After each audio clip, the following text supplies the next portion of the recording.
柑仔家居士普度众生活动，21号上午9点到中昼12点，伫柑仔家居士门前发送。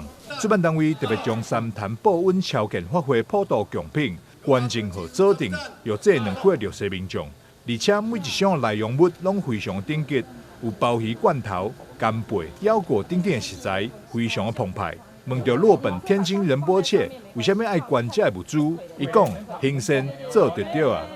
我们特意将普渡的物资有经过挑选，然后普渡完之后，再将这些物资送给需要的人，尤其是弱势家庭。那有人问我说啊，为什么要做这件事情？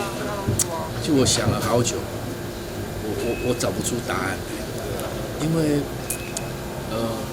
习惯了做好事就是做好事，做好事不需要理由，做好事的人以及得到帮助的人，内心都同样会心怀感恩，所以心里面快乐是最好的故事。非常感谢可以呢，用这一个小爱化成大爱，然后让爱呢不断的延续下去。那也非常感谢格玛可居我们仁波切，还有奖基金会这一种义行呢，也希望持续下去，也希望更多人来关心我们弱势。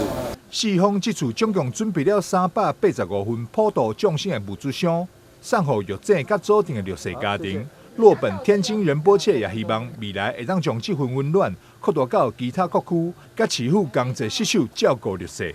记者张世伟采访报道。